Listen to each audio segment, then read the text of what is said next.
Hello, hello. Welcome back. I have with me such a special guest. I'm kind of fangirling a little bit over here because I've been a fan of hers for so long. You may recognize her from this show Nip Tuck from back in the day, as well as my favorite was 90210. That's when I became obsessed with Naomi Clark.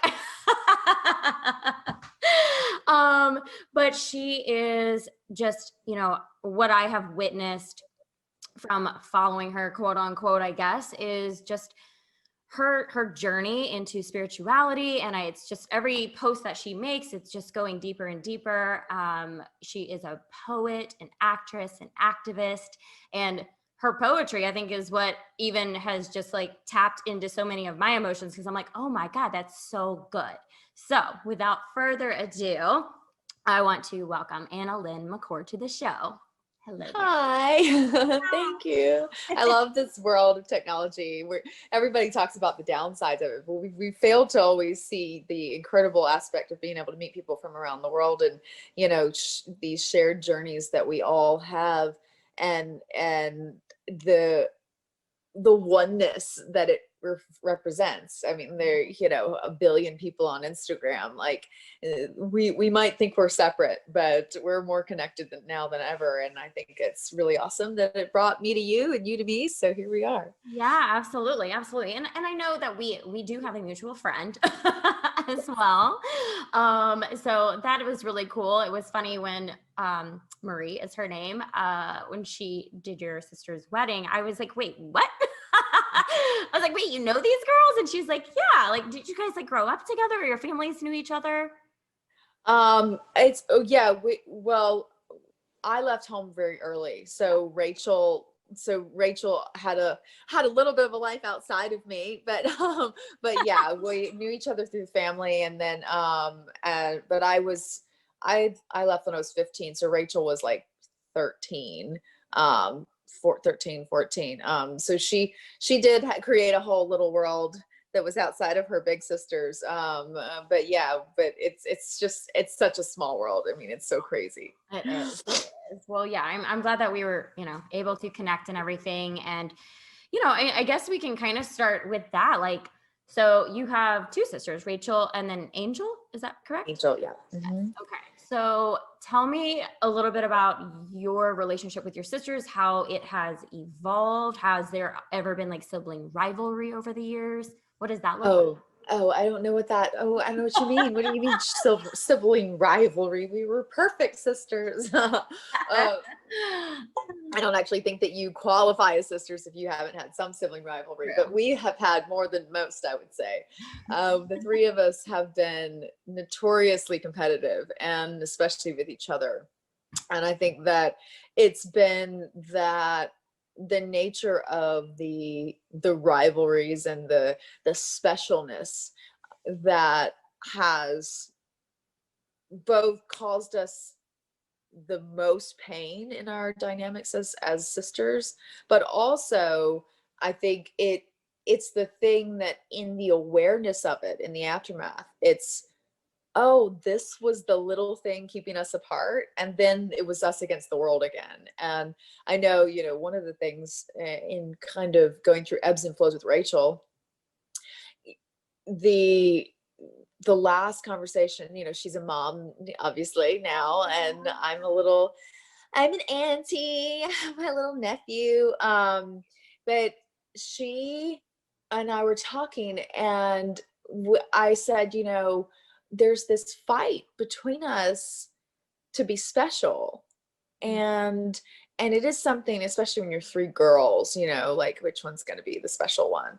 But it was very, very deeply woven into our subconsciouses and subconsciouses, into our subconscious, collective subconscious. And I told her, I said, Rachel, I'm laying it to rest. I'm done. I don't care. I don't want to be special. I don't want to be special if it means that you're not in my world anymore. And she understood, like she really got it, I think, being a mom, and she was going through COVID, like pregnant, had you know, so many issues with the pregnancy. She had a sister who lived next door and we weren't talking. And I could have been there for her, and we had another sister spat. And here I was, you know, literally all of about 450 feet from her, and I wasn't there, able to be there for her because of that narrative, that story, that beliefs inside the head, the ego telling us that, you know, something was bigger than it was. And in the moments of reconciliation, it was this acknowledgement that if everybody in the world needs to be special, Right. then none of us are special. And that's actually really special. Right. Right? So the coming to this awareness, I think, especially working in the industry, and Rachel's built an incredible world for herself in viral branding and in media influence, you know, with media influencers and women in these influential fields. And she's elevated so many people in a huge community that she's created. But somehow we were in conflict, that somehow these, and they really, they could only really help each other. They don't hurt each other. They complement each other more than anything. And I think that when Rachel became a mom, she had something that her big sisters have never done, for one. And so she no longer in any way, shape, or form could possibly think that the big sisters may be looking down or being condescending. We didn't, because we don't know. We don't know what it means to be a mom. Right.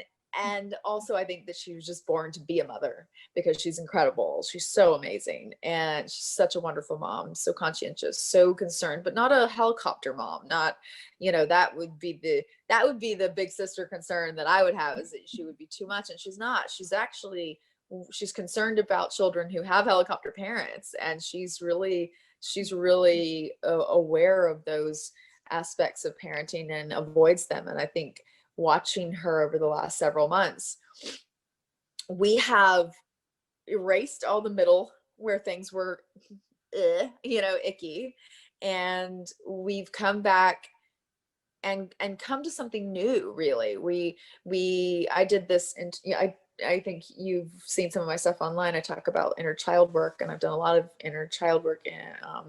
And one of the things that I had to do when she and I had one of our little breakups, I went into my memories with her, and it was an intuitive process, but it came to my mind consciously, and I went after it consciously. And I brought up strong, painful, terrifying memories that she and I went through together. And I severed our bond in those memories. And that this felt as painful as it sounds, and it, you know, felt as terrible as it sounds. But what it was creating room for was an adult relationship with two sisters who were healing themselves and were no longer in need of this pain attachment, but could move into an attachment formulated and based fully in love. That's awesome. And I wouldn't have been able to have what we have now with Rachel if I didn't do that process. I truly believe. And Rachel's my younger sister by about 15 months. So really, you know, we're kind of like Irish twins. Yeah. And she's been beyond me in a million different ways. So she was kind of already onto it. And she's very intuitive and intuits processes like this a lot. I'm a little bit like the tortoise versus the hare kind of thing. So I'm like, step by step by step, I'm making it to the finish line. So it's a process for me, but that was a huge transformation moment. And oh my God, I couldn't do life without her. We FaceTime every day, and it's just like, Rachel's the driest person in the world. So her humor is just like, I'm just crying, laughing. And normally I'm the butt of the joke, which is just even funnier. It's just like, and she gets this kind of like voice, this like Valley girl voice when she's doing it. It's like, okay, so this is what's happening. And this is not gonna work for me. And I'm like, I don't know, it's just, maybe it's our little thing, but it's just like, it brings so much joy to my life, especially during this time. So yeah, I'm very grateful to the, and my older sister, I get messages. She's gone through her own journey of ups and downs, and Angel she got certified as a Reiki master this year. She's currently in massage school to be a massage therapist. She is a natural healer. Her destiny path is the way of grace. And she is moving out of this, her own, traumas and her own, painful memories and abuses and things that she suffered in her life and relationships and all that, and turning that and transmuting that and transcending that in this profoundly graceful way. And I get little messages that just like every couple of days, they're like, do you have a moment where you can be still, quiet, and comfortable? I'd like to send you love. And I'm like, oh, let me think about this for a second. Yeah, I think I can make some time for that. And it's interesting because we have this like energetic, intuitive connection that has healed a lot of things between us. And I think that there's a major shift there as well. So sisters are a remarkable gift, an incredible challenge, absolutely annoying, and the best thing in the world. Right. Absolutely. You would know. Yes. Yeah. My sister is 14 months older than I am. So we're like okay. close too. Yeah. Yeah. Yeah. So you're basically Irish twins too. Yes, That's exactly. cool. Yeah. But that all resonated so much with me. And, I will share this with you. And this to all of our listeners, it's like, it's just another thing of like what you see online is not, the perception that we need to have, because I honestly, like you were just speaking as if you and Rachel have been kind of going through these challenges, every relationship does this roller coaster, these little mini breakups I'm like, I've had so many mini breakups with my sister too. But like, yeah. Probably like a year ago, you guys went like on a wellness retreat, I believe. And it just, best of friends. That's what I was like, oh my God, they're just like the cutest sisters, like the best of friends. And y'all are, but paint it perfect. You know what I mean? Like that was like the perception that I had received. I was like, oh my God. And I honestly, it's like my sister and I have had so many mini breakups that we have had challenges, and we are in a state of healing ourselves, collectively too. And what you spoke about just being special and stuff. It's something, my sister has mentioned more than one time. I feel like the black sheep of the family, blah, blah, blah. And Ashley has been in this whole like spiritual different journey than the rest of us for a very long time. So of course, like until you're like kind of open to things or in the path yourself, you might think things are a little off or strange or weird or whatever, or peculiar. And so it just wasn't, for me, my sister, like I said, she's been in this spiritual practice for a long time now. And I just started this maybe like 2.5 years ago. So for her being in it for like 10 years, I was like, Ashley, I wasn't ready to hear your message. Like I wasn't on your journey. And what do you mean you're astral traveling to another planet where you're a star seed? Yes. And that's the language that she uses. And I'm like, I don't know what you're talking about, but okay. You're a rainbow child of the light. I'm so confused. So confused. I love it. I totally resonate and I love it. But it is a relationship that is collectively getting repaired. We're very vulnerable with each other and definitely try and communicate as effectively as possible. And you're right, like lifting each other up and complimenting each other in our journeys where we're at and what we do. So absolutely. And I think sometimes what happens with family is that there's an amazing visual journey that Don Miguel Ruiz takes you on in one of his many amazing books. I see you nodding your head. So yeah, Four Agreements is my favorite. Yes. It's by far the most amazing. And then of course I become obsessed when I like something, and I buy a shirt in every color if I like the fit. I buy pants in every color, or I read every book that an author has written. And I went on, after reading Four Agreements about 8 years ago, I believe, I went on to read every book that Don Miguel Ruiz wrote. And in one of his books, he talks about the movie that plays the narrative of every individual on earth. And I speak that language as an actress, so that was very clear and vivid to me. I'm the star of the show. I like that. Thank you, Don Miguel. Yes, I am. I'm the star of my show. In my sister's movie, I'm a co-star. I'm a supporting. I'm not a lead. In my mother's story, I'm a supporting, not a lead. They are the stars of their show. And they are at any given moment in time writing your story with you from their perspective of what you've shown them of you.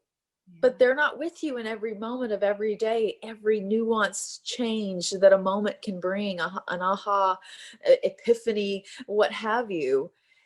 And so you'll be in a conversation, or for me, I'll be in a conversation with someone in my family, and they're talking to an AnnaLynne that I used to be. And there is this, I now use that in my language, actually, with partners, with anybody. I'm like, you're talking to an AnnaLynne that I completely validate was an AnnaLynne at one time. I no longer resonate with the one you're speaking to. Wow, I love that. So what you're saying about me to me doesn't land with me anymore. And imagining that we are, you know, co-conspirators in a way of other people's stories, and we're looking at them, and we're guilty of it too. We're looking at them based on what we know of them in our limited perspective and time with them, whether we're family or not. We've, you know, typically with family, you have this early life memory of that person, and they make any kind of change in the future, and it's like you're talking to the 15-year-old version of them. It's like, not fair, bitch. I do, okay. But we do that, right? We do that to people, and then in the same exact moment, we want those same people to see all of our change, right, while we're looking at them for who they used to be. Right. So in deepening a relationship, it's having the Buddha's mind. It's being able to see someone in this moment as if it's the first moment you're seeing them. And with siblings, that is very difficult, because I remember that time when you were a little bitch and you told me blah, blah, blah, blah, blah, blah, and then blah, blah, blah, blah, blah, and it's, you know, the story, the narrative, the track, the cycle is the loops again. And that is something that I've had to call myself out on, and I've also had to point out in conversation when I needed to be seen for who I am, not who I was. Absolutely. That is something that I think is, and speaking to your sister's point, I've been the black sheep because I've been on this journey for almost a decade. And when I started down this path, it was like, she's a heathen, she's going to hell. Like, it was like a whole thing, because we grew up very conservative. And I started believing in, you know, heaven and hell are things that we find inside the mind, and we can leave hell at any point and go to heaven if we like, by altering our perception and therefore changing our reality. And they're like, you're a new age psycho who's gonna burn, is gonna burn with Satan. Okay. So that was fun. Those conversations were very exciting. To use my little sister's Valley Girl tone. But I during that process, and I'm sure your sister experienced it, and you're probably experiencing it or have experienced it too, it is the ostracizing that we go through, that other people subject us to, that actually teaches us about detachment. And detachment is the way out of suffering, into healing, into freedom, into peace, into love. It's not, and I had to learn this too, it's not, oh, I'm above it all, yeah, like you can't faze me. No, we feel pain and hurt and all those things. Totally. We're connected. I like to put my fingers together, like I slide my fingers into, we're connected, but then we're not attached. Yeah. And I lock my fingers to show attached, because when you're locking those fingers and you're attaching, it hurts. to Yeah. rip those fingers apart. If we just move in and move out, move in and move out with connection, we get to feel what's so beautiful about being down here on earth, which is our predisposition biologically to share and to connect and to bond. But we don't feel the overt trauma of severe perceived loss. And I say perceived loss because we're never really gone, are we? Right. Their energy never dies. If you look at it like that, soul's essence of whoever you are, what have you, that is as alive as we make it inside our hearts, minds. And if we're thinking about that movie that Don Miguel Ruiz talks about and how it plays out, those characters, when you go visit them on the movie screen, they're always there. Right. They might take different shapes and different, different shapes and different sizes and different forms, but ultimately we can keep the energy of someone that we love alive as long as we want. And when we do experience physical loss of this person from this third dimension, from the earth plane, Right. the grieving and the feeling of all of that sadness and detachment that has to come, it's all very real. It should be experienced and expressed. But one of the things I've learned from suffering, grieving people who are still alive that I'm no longer in contact with, Sure. which is an incredibly painful thing to know that they are physically accessible and I can't access them. That has been one of the biggest pains in my life. And the way that I've changed that is I do specific meditations where I go in and I imagine myself like pulling myself outside of myself. So I'm like, okay, I'm going to leave my little body hanging out on the couch. I'm going to fly to wherever they are. And I'm just going to tell them I love them or hang out with them in energy. And it's a magical experience. I feel like, Tinkerbell shows up and sprays some fairy dust. And I walk out of that meditation feeling like I actually was with them in this beautiful way. And I don't negate the pain that it feels to not see them in the physical form, but I have created an imagination world, if you will, where they're never far away. And this is something that is hard to grasp, I understand, but at the same time, if that is something people are worried about, like the other shoe dropping and it's the most amazing thing to me. Like people are like, you're so optimistic. I'm like, well, I'm not. I'm like, I create my own positivity. I will say I generate my own positivity, but that was born out of years of being a quote unquote realist, aka a severe pessimist. And I found sarcasm as a pathway out of pessimism. And from sarcasm, I found a sense of humor, laughing at myself. And then it was just kind of like, you know what?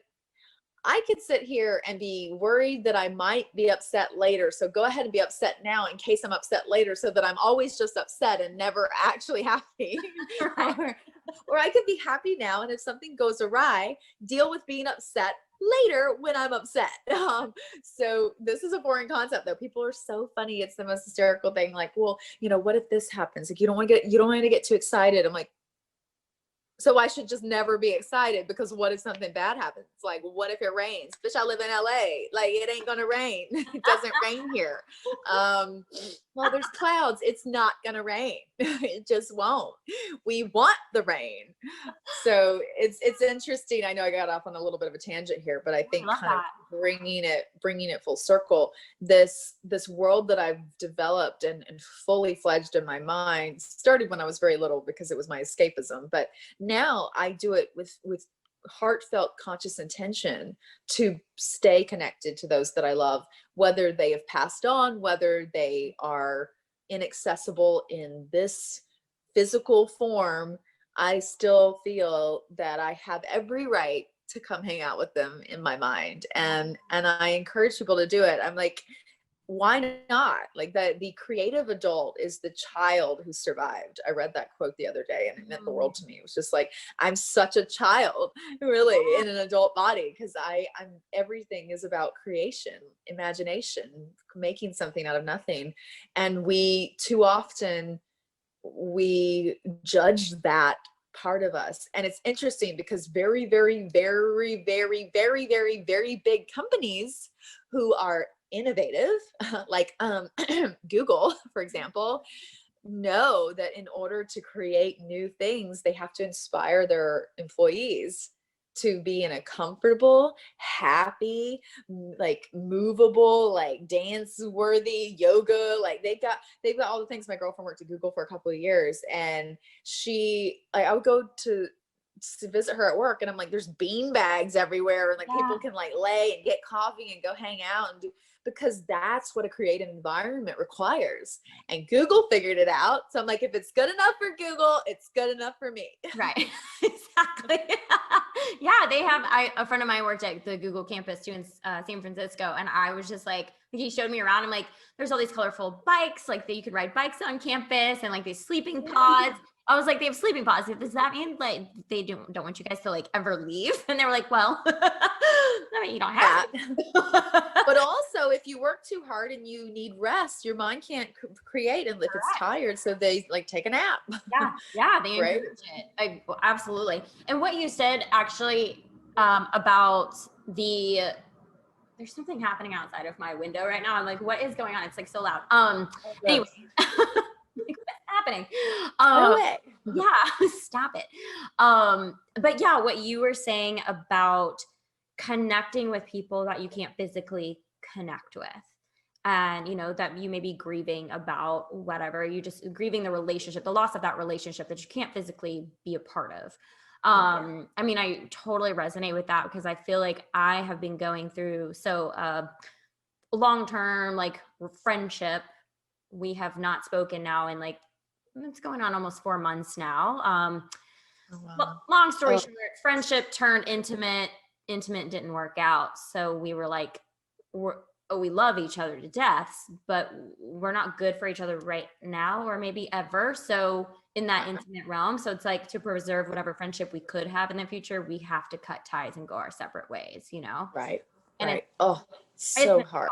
Yeah, because I'm like, he was like my person, it's like everything I like was doing, like even this podcast, like I just want to like reach out and be like, oh my God, because he was such a cheerleader for me. And I'm like, now I don't have that. Like, I mean, I do, but like, it's not the same, Yes. Yeah.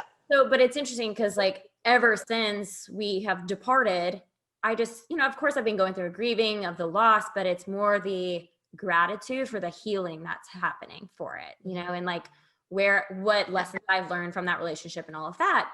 But I find myself like going into these like visualizations of me like telling him about the podcast, or like, and like you said, just kind of like imagining us having those conversations, or the next time that we see each other, like how awesome it'll be. Like I'm using the power of visualization, I guess, to create the joy. So absolutely. Well, and it's what I find with that is it creates this vibrational frequency, and that elevates the energy and makes you more magnetic for those things that you hope for and long for in the future. And I mean, I also do it in kind of when I'm writing my poetry and stuff. I create these romantic getaways in my mind, and I play out the story, and I have the conversation, and sometimes I'll be laying there and then I'm saying it out loud, and I'm like, am I talking to myself right now? Yes, I am. But I'll then grab my whatever device is nearby, and I've written 20 stanzas of a poem, and it's heartfelt, and it's real, because when you write what it lands. And those feelings turned into words can't be manufactured, or they feel manufactured. And one of the things that I've learned this year writing my very first poem book, as I was explaining earlier. So I've written hundreds and hundreds of poems through the years. And it was always an outlet a lot of times when I was going through really dark periods. So there's a lot of morbid poetry out there floating around that's mine.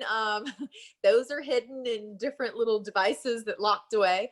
But I pulled from some of them because that's as real as the light parts of us are our dark parts. Yeah. And I also really took a point while I was filming my show. I got a house out in the Hamptons so that I could be out in nature and everything. I was filming a show in the city. But I just got a place out in East Long Island and was like, I'm going to be on the water, like wild turkey. The wild turkey showed up on my doorstep on Thanksgiving morning. I was like, what is going on? There are deer, like little ducks crossing, you know, all kinds of things. So that was amazing. But I made a point to kind of write about the earth, about nature, about things around me and different things to build out this poetry book. But one of the really, really, you know, I guess my favorite things to write has been this. Earlier in the year, I was with someone and he was very, very, very inspiring of my poetry writing. It was just a quick little tryst, but he is. He'll always be the energy that was there between us will always, for me, be a generator for poetry, because it was just he got that side of me in a really profound way. And so I write, you know, certain things with like the he, she, like from his voice and her voice and his voice and her voice. And it was this experience that I had of the time that we were apart, where I was going in my mind and I would say something and the creation of him would respond. And I didn't feel like I was making his response. I felt like I was intuiting his type of response and picking up on who he would be in this moment if this moment existed. Wow. And it just started to flow out of my fingers onto the keyboard and became poetry. And so I really, really had some fun kind of going off and, you know, playing with that. And I think that it's such a magical place, the mind. We have such an opportunity to create magic, and we so often, like 9 times out of 10, it's our evil tyrant lording over us, telling us all the things we've done wrong and instilling so much shame. And talk about vibrations and energy. Yeah. Dr. David Hawkins, who's MD, he spent 30 plus years of his life studying the measurement of the electromagnetic field of emotions, of human emotions. And he studied over thousands of people during that 30-year period.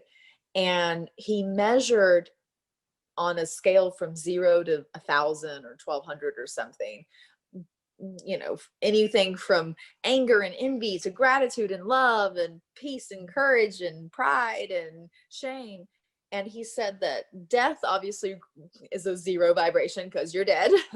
But sadly, the vibration just above death, registering at only 20 vibrations, so like what are 20 calibrations, I guess you should say, is shame. Yeah. So shame is essentially a walking dead person. Yeah. We're still walking around, but we're barely alive. It is immobilizing. It is destructive, heartbreaking. It is remarkably contagious. It is the worst virus on our planet. It kicks COVID's butt 20 times over. The shame is the worst possible emotion that we can endure. And we do it to ourselves. Our minds do it to ourselves. We teach children, we shame them out of being who they are into being these little cookie cutter robot versions of us. And it's heartbreaking. It's heartbreaking to watch. And it's absolutely profoundly beautiful to watch someone break through the chains of shame and be themselves for the very first time in probably decades, going back to childhood. And that's part of the work that I'll be doing in 2021. I'm joining up with Savannah, which is a wellness company that has a wellness spa in Arizona. And everything's very we're blocking everything in right now, but it looks like I'll be doing seasonal, like every quarter, doing 3-day workshops and working with the inner child, working with the internal self, the shadow self, the future self. And it's all about returning to a fertile ground of freedom in the mind, and from that place being what we came here to be, which are little tiny creators. We actually, you know, that's why we're here. It's everything we see outside ourselves is an embodiment of something that was within a person and came out of them. You know, every building, every house, every car, someone thought that up and made it. And it's remarkable what we can do when we create that Google fertile ground for creativity. It's incredible what we can innovate, you know? So I really love being a part of that journey. And it goes back to fighting human trafficking for me, fighting modern day slavery, ending slavery from the inside out, the love storm, our love storm, the campaign we launched this year on National Human Trafficking Awareness Day was all about that personal stake in fighting modern day slavery by taking ownership and acknowledging that every single one of us has been or will be at some point a victim of slavery. And that's slavery of the mind, those chains that are invisible that no one can see. Wow. And how it's not our fault that someone put those chains there, but it is our responsibility to find that key and unlock them and release ourselves. Because if we're living in slavery, we're also promoting the idea of slavery, right, not the idea of freedom. And that's where we have ownership and responsibility that we can take. So for me, I think all this goes back to kind of this 12 years of working, fighting human trafficking, and the transformation that being a part of this movement, fighting slavery, what that has represented in my own personal life and how it's saved me a million times over, going out in the world and wanting to be a part of the unchaining of children everywhere, specifically the kids trapped inside adult humans. Like my little kid, little Anna, was trapped inside AnnaLynne, and she was busting out to be free. And I'm so glad that I twirl. I'm at Starbucks and I'm like wearing my mask, ordering a latte, and I'm like twirling around listening to Christmas music. And people are like, oh my God, what's wrong with her? And I'm like, what's wrong with me? You're the crazy ones who can't hear the music. Right. Thanks, Nietzsche. I love it. But yeah, it's that to me. I see adults like in their like frowns and sad, like, you know, it's loops, and I watch people like glazed over sometimes who are just clearly like their mind is just attacking them. And I just like, I'll send them the loving kindness meta meditation. I'll just be like, may you be happy, may you be at peace, may you be free from suffering, because you're screwing up my world. It's all about me. And basically your negative little vibrations over there, treating yourself badly, is putting a vibration over here, and I don't want it. So I'm going to send you some compassion, because if you're happy, this is a happier world, and I like happy. So, but yeah, I like happy.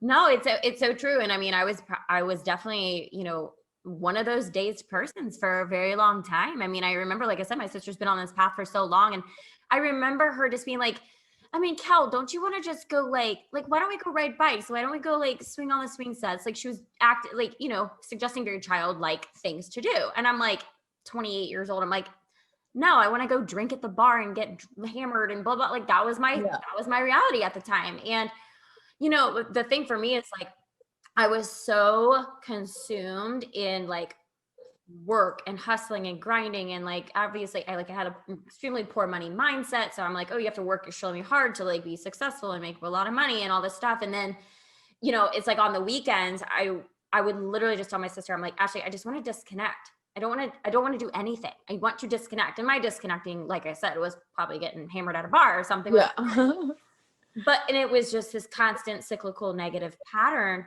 And it was just 2 years ago that I worked with a mindset coach. And when she tapped in, like I had breakthrough after breakthrough. My mind, I was like, I'll give you whatever money I don't care if you're $1 million, I'll give you all my money. Like that is the transformation that she did to me in my brain. I was like, oh my God. And obviously the deep rooted story for me was, I guess, two, but like my first form of like rejection was like when I was 4 years old. There was like, I was in preschool. It was like a church preschool too. And like this little girl was like, you can't play with us. It was like a mean girl situation when I was 4. And like, oh my God. yeah, I mean, like it makes me emotional every time I talk about it, because I'm like, it's such a deep rooted story, but like the rejection of like my mom still to this day, she'll tell my friend, she's like, I picked Kelly up from school that day. She was like in tears and she was like, I'll never not have any friends. I will always have friends. Like, screw her. kind of Yeah. thing. Yeah. And, you know, it was just interesting, but like how that played out. And like, as I grew into, you know, a teenager and everything, like obviously now the boys, you know, you start liking the boys. But when the boys didn't like you, it was like, but you're the ones that are supposed to be nice to me. Like, you're the ones who like me. Because in preschool, I would hang out with the boys because I couldn't hang out with the girls. So I was Yeah. like, now everybody's rejecting me, you know? But I mean, granted, I had a plethora of friends. Like I was a very social person. But in those moments, I'm sure the deep rooted story was that I was like people pleasing too. Like I had this people pleasing behavior. And then I did have like a sexual trauma happen in college. And that I should have went to therapy for, and I never did. I went to one therapy session and I was like, yeah, I'm healed. I'm fine. Never like, I'm fine. I'm fine. Yeah. But Yeah. fine doesn't get us anywhere. Fine got me to extreme burnout, health challenges, you know, being crazy with boys and, you know, just lowering my standards, letting my boundaries down, completely giving myself to people just to feel that love and acceptance. And, you know, and that was the biggest. I know all about that. Yeah. And I know, and we're going to get into that in a second. But it was just so wild how like having this conversation with this mindset coach, again, it was 2 years ago. I mean, I've lived with this story for 13 years, probably, that, you know, just like this constant grind and burnout, and that I was like detaching myself from feeling true joy and happiness and pleasure, like completely disconnecting myself. Like I remember telling like past boyfriends, like I'm broken, like in the bedroom, you know, like I'm broken. I can't like climax, like I'm broken. I'm fine, but it's fine. Oh, wow. Yeah. Wow. Yeah. It was very, very deep. And I was okay with Yeah. it. I was just Yeah. like, it's fine. It's fine. Everything's fine. Because what are you supposed to do? Like, you know, like you've got to save face somehow. That was my MO too. It was very, everything was fine. Everything was like, don't fucking love me and don't fucking help me. And like, I would actually, I apparently with my defense mechanisms believed that a good defense was a great offense. So I wouldn't just defend against you. I'd attack you for trying to like, I was very, it materialized in such a need for power back after what happened, that my entire pathway in life became about usurping, overtaking, overturning, and exuding absolute power and dominance. Yeah. So if I was in my sexual masochistic relationships, it was because I was fucking you over. I was completely going to psychologically screw you for any other woman. And then I was going to pretend like you didn't matter at all.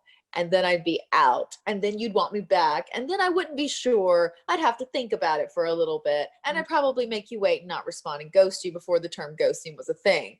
And I mean, there was so much pain.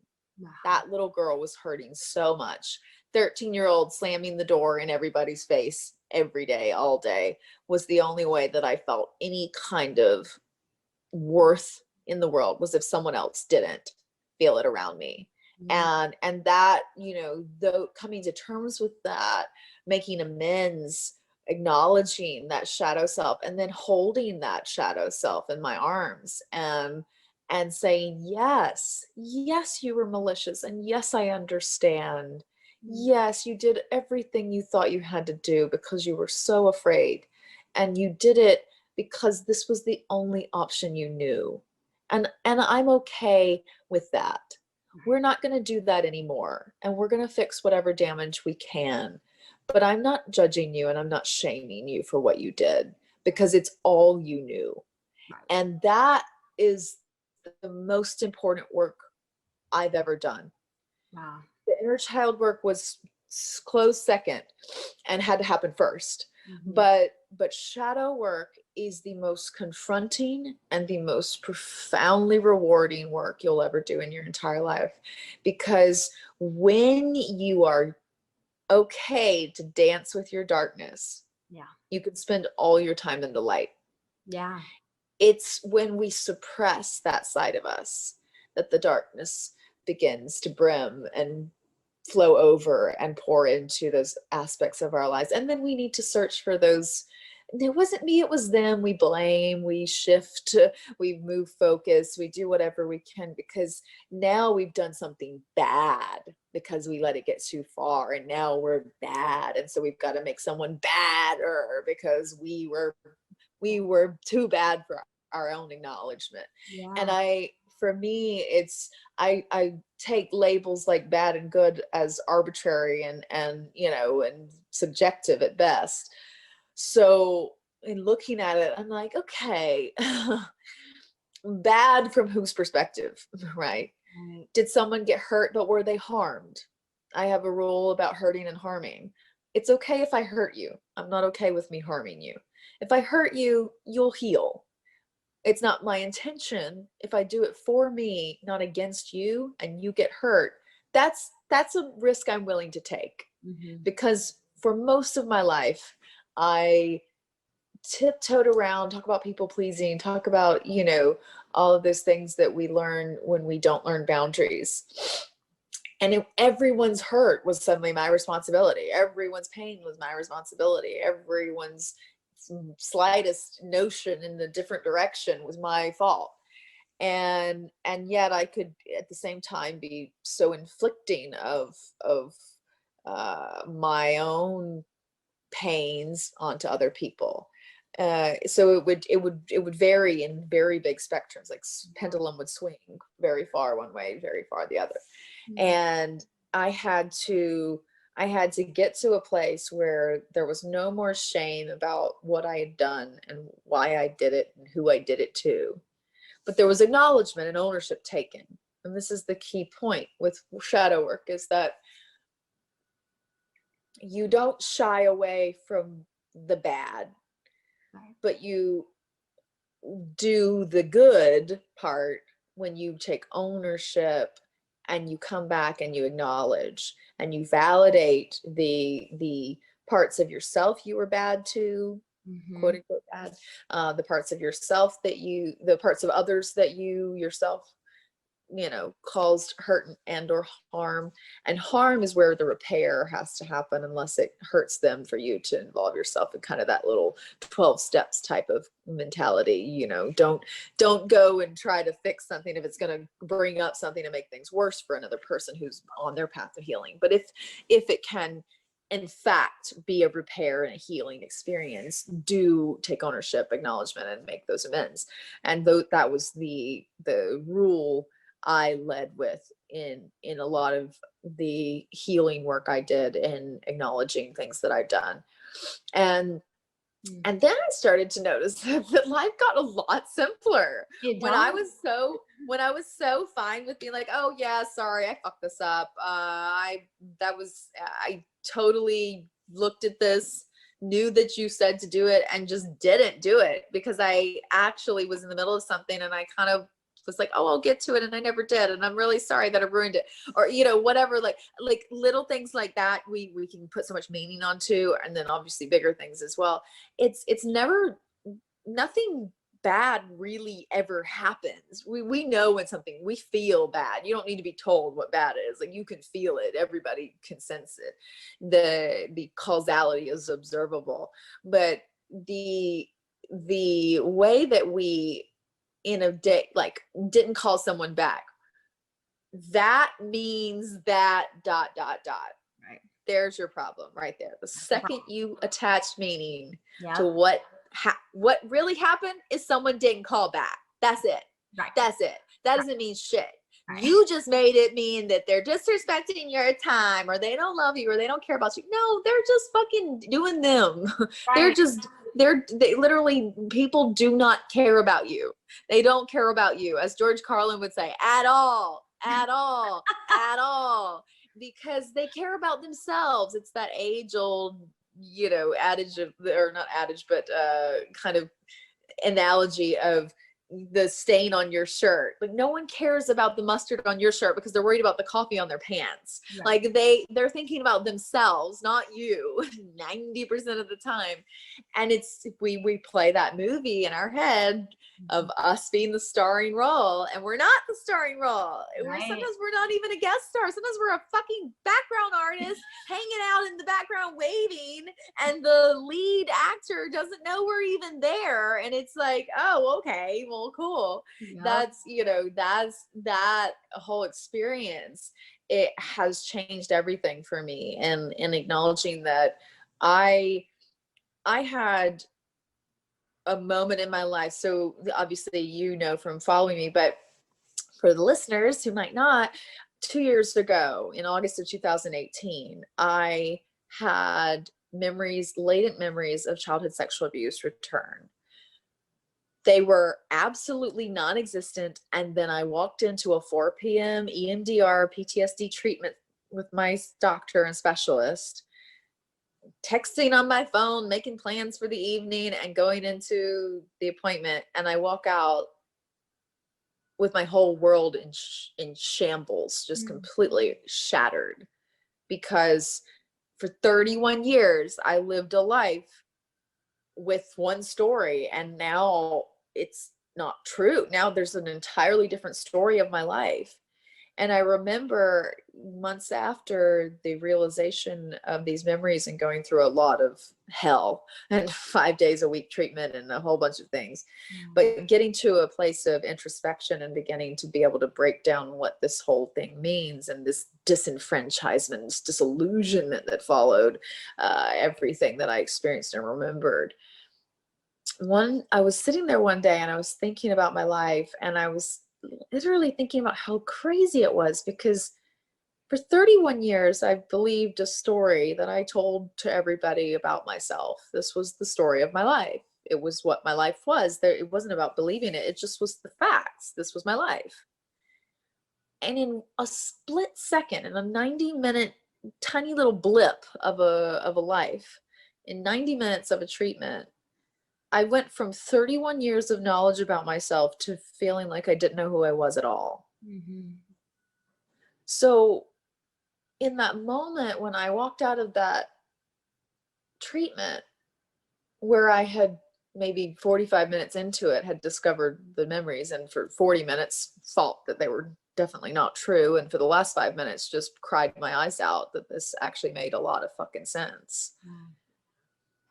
So for those 5 minutes with my doctor there present, and this realization hitting home, I was a completely different person, and I had accepted it. I accepted it for those 5 minutes. Was I more the person I'd lived for 31 years? Or was I more that person who for 5 minutes of my life that I now knew I was? And I sat there with this information, and I was like, what really happened? Logistically, what actually happened? Nothing changed in my whole life. Actually, I just got new information. Mm-hmm. That new information in a 5-minute window of acceptance suddenly meant meaning attached to it, meant I had an entirely different world, that people were going to be out of my life, that I was actually going to see that weekend. Like all kinds of things went down, right? And so I sat there and I said, okay, if these were two scripts, this is a character that's lived for 31 years and a character that's lived for 5 minutes, which one is real? And then I realized neither of them. I write the script now. Yeah. Every single day. It's a new me. It's a new opportunity to reinvent myself, to become something other than what I was. I'm not the girl who lived for 31 years in the dark, and I'm not the girl who's a child victim of sexual abuse for 5 minutes in that realization moment. I am not even AnnaLynne. I am an energy that is made of light and love and is here on this planet for one thing, and that's to connect, to create and experience unity, and to bring together a world that is falling apart in every possible way that I can while I'm here, to leave this place a little bit better than I found it. And every single day that requires a renewal process, that requires a rebirth, a reincarnation, if you will, the way in Egyptian mythology, well, in Egyptian storytelling, I'll say, the sun rises, is born in the morning and dies at night, is reincarnated every day. Every day I'm the sun. Every day I have a chance to reincarnate, to become a new sun, a new light. And then at night I die to myself and fall asleep and start over in the morning. And this became and is now my philosophy about my life. I can be fully connected and dialed in. The sun is right here with us through the whole day. And then it's gone. You can't see it. You know it's there. There's a little reflection on the moon. You know it's there, but it's somewhere else for half the night, for the night, for half the day. And that has become my way of, in my own personal area of the world inside my little brain, that's how I've begun to define who and what I am on this earth. And I encourage people, especially people who've been through trauma, to love that you've had that moment and love that it's there and that it's over. Right. And do not fall into the trap of this story being what or who you are. It is something that happened to you. It is not happening to you anymore. And if it is, let me know where you are, because I'll come find you and get you the fuck out. But hopefully, if you're in that situation that I was in, you're remembering something that was absolutely horrible and terrible and should never have happened to you, but it did. And now you're here. And now we're at this point in life. What do you do now? Where do you go from here? How do you rewrite your story? How do you become writer, director, producer of your own narrative and recreate that every single day in a new and profound way? That to me is I'm definitely a healing over justice person. If on the table are two options, healing or justice, I go for healing every time. And I'm so grateful to my justice seekers. My little sister is a justice seeker. My best friend, Jessica Manhus, whose podcast I did, I'll Go First, her podcast, she's a justice seeker. I'm so grateful to the justice seekers in the world.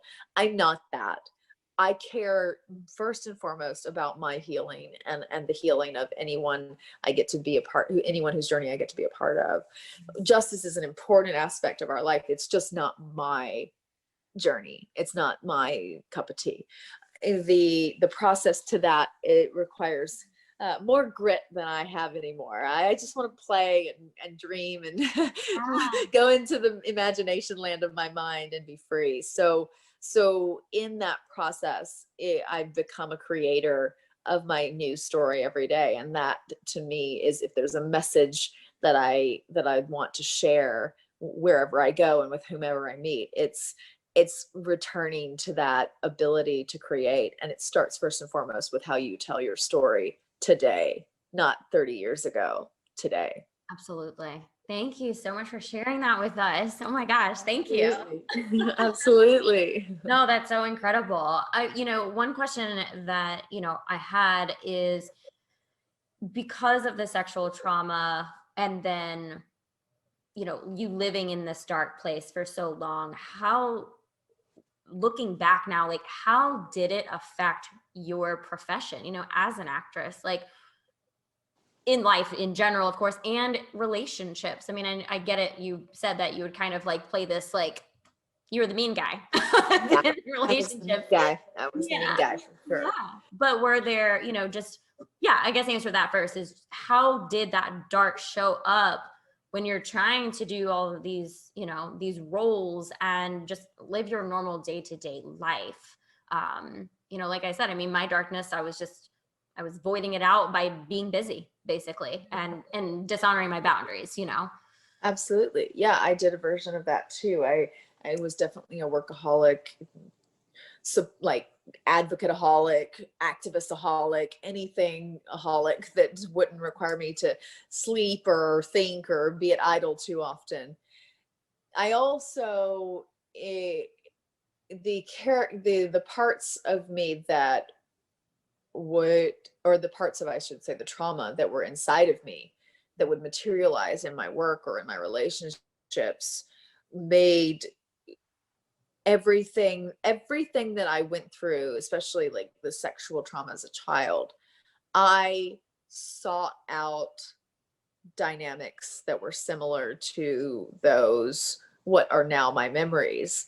I recreated without knowing that I was recreating them. I thought I was just creating them because they were so much fun. I was creating scenarios where I was reliving a sexual traumatic cycle over and over again by getting into extremely abusive sexual dynamics where I would be involved in severe BDSM. I had a dungeon bed with a cage built in my house. I had sex with weapons. I was like literally had a gun in body parts, and the danger of these high risk, high thrill seeking type sexual experiences that were horribly traumatic to that little girl, that inner child that I would one day have to beg to trust me again. And she wanted nothing to do with me or trust. And I would feel this consciousness. We were talking in the early, before we got on, we were talking about DID, and I had experienced severe disassociation due to the nature of the trauma. Like my memories are they're the things of horror films and documentaries and stuff. I mean, it's really, it goes far beyond sexual molestation, abuse and assault and that kind of thing. And it's sadistic and really, really horrific. So my way of coping, pleasure and pain are very close places in the brain. And my brain had to cope, and it did what it had to do to survive, because the survival mechanism of the body is not about quality of life. It's about staying alive. And it didn't matter how bad AnnaLynne's life was. It was just important that she was in fact living life as an alive person. Living life means something entirely different to me now than what the survival aspect meant back then.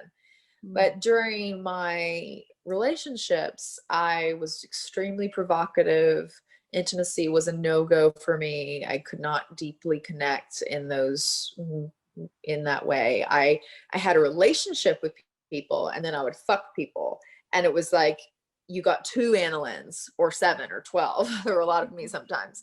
And it could be really exhilarating. I mean, I don't think any of my partners were all that mad about it, but I definitely, and I'm grateful to have healed the not so good parts and retained the fun stuff. I still got that. I still got that shit. I just don't do anything against myself anymore. And I certainly don't do something that I wouldn't, that would cause distrust on the inside of myself. And I'm really grateful to be in that integrated place now. But during the thick of it all, it looked a lot like fetish clubs and anything that could up the ante sexually. I was all for it, because I felt nothing. My skin and body sensation was so numb that my pain threshold was remarkably high. And I remember my doctor, part of the EMDR process is holding buzzers, and the buzzers go bzz, bzz, bzz, bzz, side to side, side to side. It creates bilateral temporal lobe activation. So both lobes are activated at the exact same time, detaching memory from the movement of the eyes, which allows a revisitation of a memory or a visitation for the first time. In my experience, I obviously never locked those memories, because my fragmentation of consciousness during severe trauma was so profound.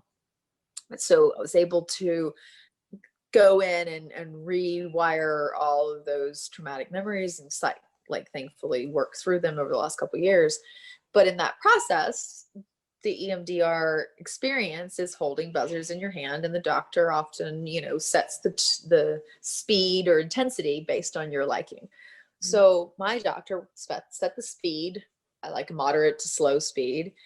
She went to set the intensity of the felt sense of the buzzers. And I kept telling her to turn up the intensity, turn up the intensity. She turned up the intensity all the way up to 9, which apparently on her buzzers was the highest level. And I was like, can you turn it up a little more? And she's like, no, it doesn't go any higher than 9. And she Wow. said in the history of her practice, she'd never had someone with such low skin sensitivity as me.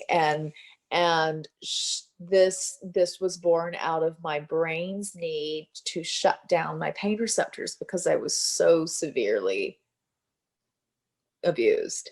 And the way that translated in my sexuality with the pain pleasure dynamic crisscrossing wires in my little brain, it I would put myself in situations that were incredibly dangerous. I almost died multiple times doing some of the things that I got up to. It was very, very unsafe. And the more that I was, oops, hold on. It's okay. Sorry, can I call? I actually have to, can we hold this for 1 second? Yeah. Hello? Okay, we're recording. Okay, yeah, no problem. So yeah, I did incredibly harmful things and subjected myself to incredibly harmful things. And I didn't know what I was doing, obviously. I didn't understand it. There were a few moments, like I said, I almost died a few times, and that should have been a wake-up call. But instead it was anytime I got close to dying, it was like this laughing fit I would take over. Like I would just maniacally find humor in the fact that I had almost, died and escaped death. It was really, really dark.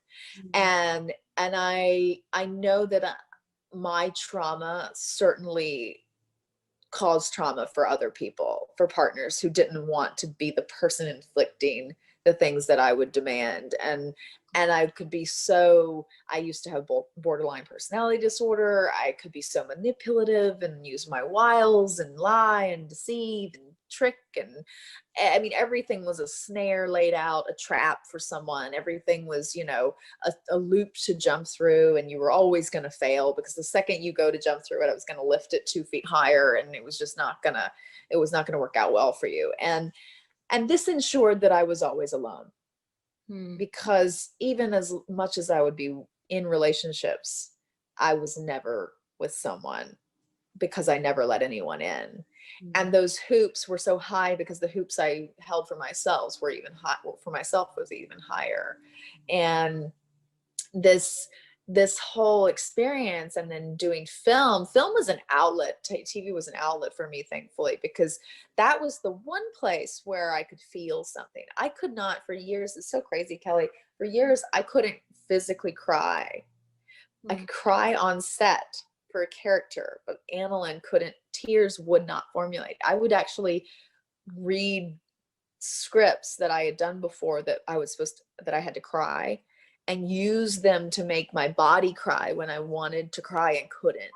Crying was such a dangerous thing for me. Feeling emotion was dangerous. All these things that are just normal human, like biological expressions of the human experience, were just absolutely unallowed, felt entirely too dangerous, felt like imminent doom would be coming if this was to happen.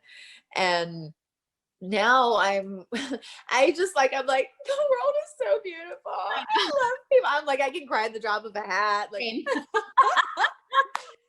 it's such, I'm a different human. I really am. I really am a different person. I have so much kindness and compassion and empathy for that young woman that I was, who believed all the things she believed. And I think what I'm most grateful for is that she taught me the approach that's necessary for survivors like me. You can't walk up to an AnnaLynne at 21 and say, I'm here to help, I love you, and hug me. I'm like, get the fuck away from me. It's your fucking problem. Like, that would be the response you would get. It wouldn't feel great. Talk about rejection. Yeah. I was very good at that. I was very good at that. So I would be like, what's up, bitch? you the new hot thing on the street, you know, on the corner or whatever. And I have this way, this sarcasm, this cynicism, this jaded side that I can tap into to reach people where they're at. And that is something I'm incredibly grateful for, because I was the survivor. I was the victim you'd never reach. Yeah. Because I didn't want help. I didn't want love. It was a dangerous thing. I didn't want to be pitied, which is how I viewed help or charity or care or anything like that. So you just couldn't come at me with any of that stuff. You would get smashed in the face, like with all of my go fuck yourself energy. And I remember this intuitive empathy that has developed as a result of that was realized in this moment when I was working down in South Central. We were doing an event for kids in South LA, and like underprivileged community down there. We set up a whole Christmas experience for the kids to be able to get face painted and make gingerbread houses, and they were wrapping gifts for my girls in Cambodia with my anti-human trafficking organization. But if they wrapped a gift for another child, then they got to take a gift home for themselves. And it was this really beautiful day, and a lot of volunteers came out, and it was really amazing. And there was this one boy who was sitting off to himself, and the volunteers would all come up to him, and they were so well-intentioned, but they just didn't know that he was an AnnaLynne type defense mechanism kid.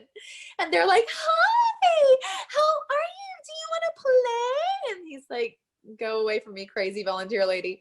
And I was watching him, and I just, something connected, something very deep that was like, I see you. I see me in you, and you in me. And I kept watching different people try to interact, and the more they would try to move in, the more he would pull away and withdraw. And he had a sister who they were the embodiment of severe trauma. She was overt and asking for hugs and attention and needing love from everybody.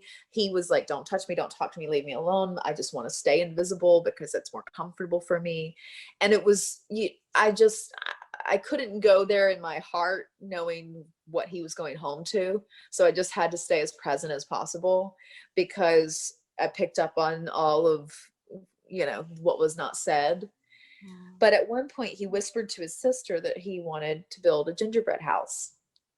And she, of course, being the little attention girl, and she's like, "My little brother wants to build," and then now he's embarrassed and he's even more withdrawn. And the last thing he wants to do is build a gingerbread house, because now everybody knows he wants to, and it's terrifying. And so someone tries to come over, and they're like, "Oh, hi, honey, do you want to build a gingerbread house?" That was, "Hi, honey, would you like to build a gingerbread house?" Very spooky. I was like, I'm like getting uncomfortable, lady. Like, this is too much. You're coming on way too strong. So I told one of the volunteers, I said, "Go get me a gingerbread house and all the stuff on a plate." And I sat next to him about 3 or 4 feet away, and I just kind of turned my body with him slightly behind me, so that my body language was closing him out, like keeping him. And I turn over my shoulder, and I kind of like, "Hey kid, come here. I need your help.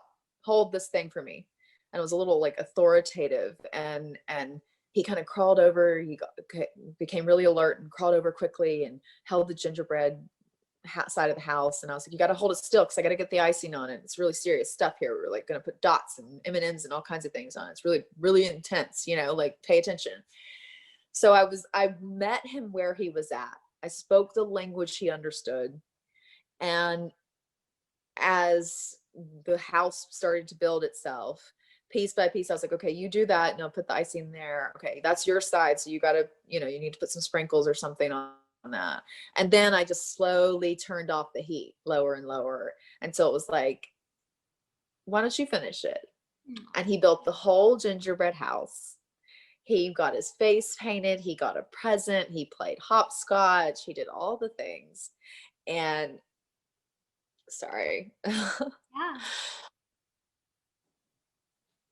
It was this one moment where I don't know, like I said, I don't know the home he goes back to. I kind of do, but I don't actually know. But there will be one moment when that little boy grows up and he looks back at his childhood that was so terrifying.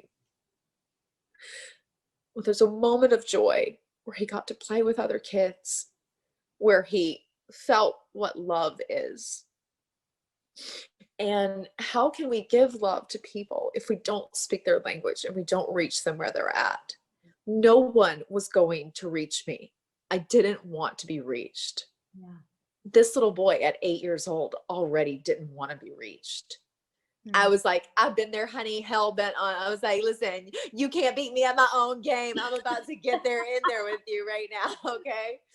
Right. And I'm so grateful that my experience of being so withdrawn from the world and so alone allowed me to connect with this little boy for this one moment, for this one little gingerbread house to be built, and for what that will mean for him. Because a piece of me repaired in that moment with him. Totally. A piece of me said, oh, I see what people were trying to do and how they were trying to reach me. A little bit of AnnaLynne came back to herself that day. And this was before my memories had come back. This was prior to that. So I was still very much in need of repair. So I think if there's anything, you know, I would say and kind of just to wrap this up, it would be that I can't stress enough the need we have to not follow the golden rule. Do not do unto others as you would have them do unto yourself. Do unto others as they need you to do unto them. Yeah. And if you don't understand that language, that's okay. There are people who do. You can find them. We are here. We are out here. Mm-hmm. And I think that having the awareness that we're different, that we're wired differently and we respond differently. And sometimes what you think is someone acting out or being, you know, rude or being this or that, it might be someone who's in pain. Absolutely. And before you think about you, maybe ask what happened to them. Before I think that it's an attack on me, maybe can I ask what hurt you? Yeah. Who hurt you today? Who hurt you in your life? How did we get here?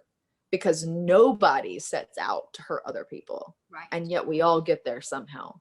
Absolutely. So that coming back to that shadow self, coming back to that inner child, amalgamating, integrating, connecting, and combining those energies and fusing who the future self becomes is my everyday practice now. And it's the only way out, in my opinion. It's the only way to true healing, is complete acknowledgement of day and night, light and dark within ourselves. Absolutely. I love that.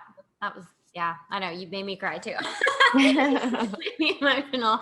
That little boy, I just, yeah. Yeah. And it is, I mean, and obviously you speak to this, I think, you know, with the book, The Four Agreements, as we mentioned earlier, like that book is literally like, quote unquote, my little like Bible. It's like, it helps me it's an awareness book. Like if you learn those 4 agreements, your life is going to significantly improve because you're not making assumptions. You're not speaking with like this toxic tongue. You're not taking things personally. You're not judging people, like all of this. And it's just so fascinating because now I have so much awareness when someone is projecting. I'm like, okay, where is this coming from? Like, I'll point blank ask them, why are you so frustrated? Did you just talk to someone else? Did they trigger you to like project your shit on me right now? Because I'm not here for it. I'm not available for it. Yep. But like, what's going on? Totally. Don't attack me. Totally. But yeah, no, I love all of that. And I would love for you to share with the listeners, like where people can find you, tell them about Love Storm. I think that's incredible. And I'm so excited for the journey that is ahead of you too. And hopefully I could be a part of that at some point. Yes, absolutely. Yeah, you can definitely. So the Love Storm is a campaign to raise awareness for the fight to end human trafficking. It was a 22 city strong global event that got waylaid because of lovely COVID-19. It is still happening. We've made it virtual in the aftermath of COVID, but we will actually do the physical tour. elevating local organizations in different cities that are doing this work and kind of connecting to the whole. Instead of little tiny waves everywhere, I want a big tsunami to just crush this issue of human trafficking and modern day slavery. So the Love Storm is about that, and it features a compassion meditation and in this acknowledgement of the self and the journey within oneself to end the slavery and the invisible chains on our minds. So it's the idea behind the campaign is fighting slavery from the inside out. We can't clean up the outside of our world until we clean up the inside. And right inside the mind is our world that so easily gets mucky in the narratives of our society and culture. So thelovestorm.com, www.thelovestorm.com. And you can follow me on Instagram, Facebook, or Twitter, obviously, at the AnnaLynne McCord. And I will keep you updated, keep you abreast of things. And sometime in the very near future, my recently completed book of poems will be out, and I will be updating all of that information. Will be on my Instagram as things matriculate. But yes, it would be really great to know if people respond well to it, because it's something that has come from a very deep wellspring and is now finally being something I'm putting out there to the world. Absolutely. And not to put you on the spot, but do you have a short poem that you could recite for us to leave us with? That's I can find you something. Hold on. A little verse from something. Yes. Let's see. Let me pull it up here. I was just doing, I literally write now. It's just this, like, every time I get a second to to stop, I'm like, how can I look outside my window and find poetry here? And it never fails. There's always, well, I will say my book is dedicated to darkness, without whom I'd never known light. So that's the first kind of intro bit to let you know what it's about. So you're going to get some darkness and some light in there. But I have a quick, so the opening, let's see if I can find it. The opening 40 pages or so are 1-page poems with like a quote at the top, and they are just like 5 or 6 stanzas, but they're the short form. And then part 2 of the book is long form stories, spoken word poetry, and narrative and stuff. So it's fun. I wrote it so that you just kind of, close your eyes, spin through it, and then stop on a certain page, and that's the page you're supposed to look at. Yeah. I like stuff like that, So what is this? This is page 19. Nature does not need people. People need nature. It's an unknown quote that I really liked, but I saw online. And I wrote, caught is air within my chest, pray I do to breathe. Unholy plague upon this land slowly kills the weak. Slaughter, endanger, genocide, the plague discriminates. It ends, destroys what don't we love. It feeds upon our hate. There also is a virus spread, taking human life. Ceasing acts of harmful plague, as pause we do our strife. The plague, the devil, it was us. Look and shall you see how the planet heals herself. She is no longer weak. Though we tried to scourge our world with all our lack of care, Mother Earth chose with love a warning so to share. In this time reflect you might on all that you have caused. Return again when cleansed you've been, your strife forever paused.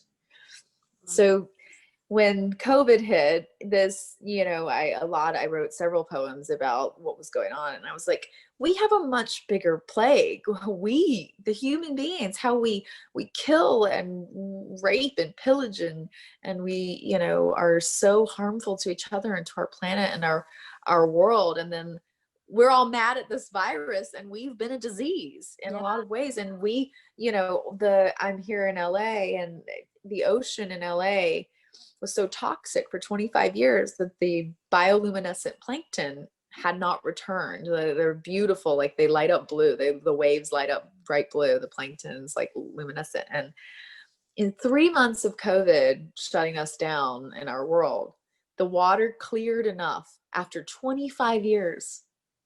In 3 months' time, the water had cleared enough for the bioluminescent plankton to return. And I drove out and was able to watch like the waves light up bright blue at night. And it was so magical.